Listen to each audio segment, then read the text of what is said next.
Hi there. Welcome to my screencast of the course I'm creating in Canvas called Beginner Acoustic Guitar. So I'm currently looking at the instructor view right now, but students would see the same thing. When students first arrive on the page, they see the most recent announcement pinned, and then the modules will be underneath.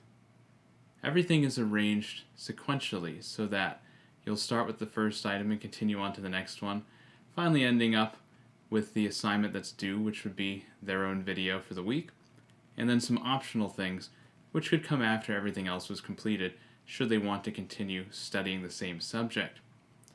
Everything also aligns with something on the left hand side, so since there are several modules, even though I haven't built them out, if someone wanted to say look at quizzes only, they could filter it by quizzes, or assignments only, they could look at assignments, etc., discussions, on and on. So the benefit to this is that if a student is later on in the module and perhaps wanted to review something for a summative, maybe a quiz or reference a past discussion, they could do that with more ease than filtering through all of these modules. Now I've used a couple of different apps integrated into Canvas. One of them is called Edpuzzle, and it's an app that you can use to make sure that students watch the entire video, that they can't skip through it. Also, you can put questions and multiple choice questions also onto the video that they have to answer, so that has some accountability too, that they don't just hit play and walk off and not actually watch the video. So it's pretty interesting, really. You can just kind of hit play, and then the video will start, and then at certain instances in the video, which see I can't even fast forward, some questions will come up. Now some other things that I've integrated are Padlet.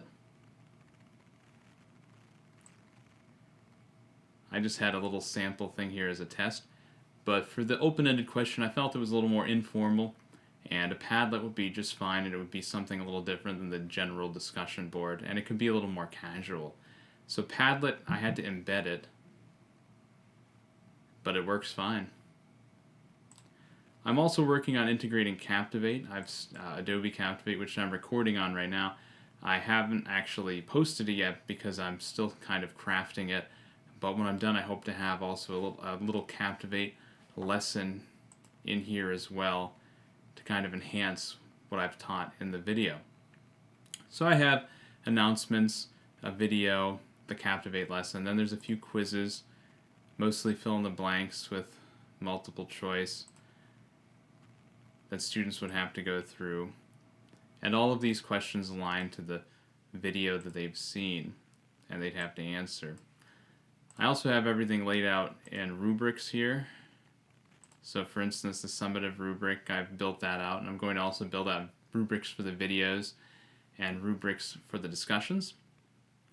I've made a syllabus that has all of the information here, how to contact me, the basic information of the course, what's required of students, etc. And then I have a rather extensive schedule, and I've tried to make it that it would align with some of those frameworks we saw in class about having accessibility, about having interaction with the instructor, etc.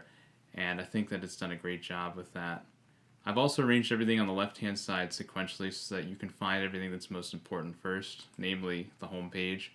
Announcements are important, modules, etc., so that you get all the way down to grades, which are obviously important, but perhaps you don't need to check them as much as you need to check announcements. So that's my course thus far.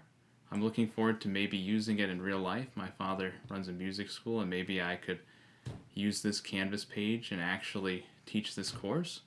And it's been a fun assignment, and I'm looking forward to building this out into several more weeks. Thank you for joining me.